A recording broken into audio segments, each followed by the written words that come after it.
नमस्कार, मी गौरव डेंगळे आपलं आज स्वागत करतो। सोमया विद्याविहार विद्यापीठामध्ये मागील 2 दिवसापासून उन्हाळी क्रीडा शिबिर सुरू आहे। या शिबिरामध्ये विविध क्रीडा प्रकार विद्यार्थ्यांना शिकवण्यात येणार आहे। सुमारे 13 दिवस हे शिबिर मुंबई या ठिकाणी सुरू आहे। विविध शाळेतनं 200 विद्यार्थी या क्रीडा शिबिरासाठी सहभागी झालेले आहेत। यामध्ये आपण बघू शकता की या ठिकाणी पिकल बॉल हा खेळ शिकवला जात आहे। त्यानंतर volleyball, basketball, table tennis, badminton, swimming, squash, rope climbing, judo, taekwondo असे विविध खेळ या ठिकाणी शिकवले जात आहेत। फुटबॉल देखील या ठिकाणी शिकवलं जात आहे। खेळाबरोबर या ठिकाणी विद्यार्थ्यांना इतर ज्ञान अवगत व्हावं या हेतूने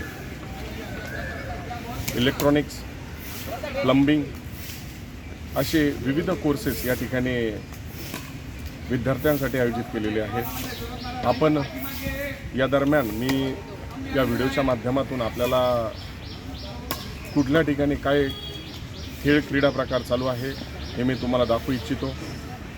तुम्हाला स्विमिंग बघायला मिळेल। या ठिकाणी आपल्याला स्क्वॉश खेळ विद्यार्थ्यांना शिकवला जातो। हे आपण बघू शकता की जुडो, तायक्वांडो तसेच रोप क्लाइम्बिंग हा खेळ या ठिकाणी शिकवला जात आहे।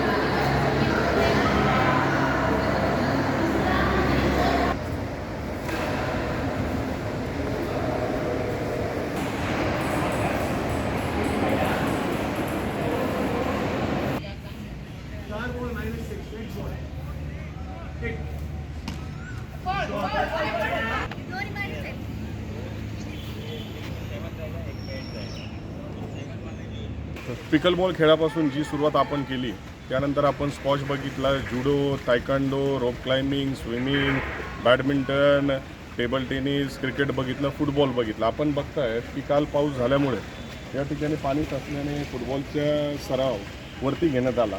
या ठिकाणी आपण बघू शकता की या ठिकाणी रनिंग ट्रॅक आहे, फिटनेसवर भर दिला जातो आहे मुलांच्या। त्या मैदानावर त्या ठिकाणी व्हॉलीबॉलचा सराव करताना मुलं दिसत आहेत। आणि आणखीन एक बाजूला आपण बघताय की मुलांकडनं फिटनेस मुलांना खूप गरजेचं आहे, तर त्याचा सराव करून घेतला जात आहे। त्या ठिकाणीवर आपण लक्ष दिलं तर बास्केटबॉलचा सराव मुलं या शिबिराच्या माध्यमातून करत आहे। मी या ठिकाणी सर्वांना सांगू इच्छितो, सोमया क्रीडा नगरी ठिकाणी देशाचं भविष्य घडत आहे।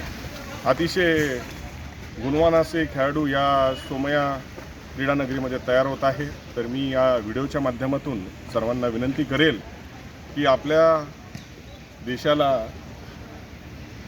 क्रीडामध्ये उच्च स्थान पटकवायचं असेल तर निश्चितच या सोमया क्रीडा नगरीमध्ये आपल्या मुलांना मुलींना आपण प्रवेश घ्या आणि एक देशाचे चांगले नागरिक, देशाचे चांगले खेळाडू या सोमया नगरीतून तयार होतात। इथंच थांबतो। जय हिंद, जय महाराष्ट्र।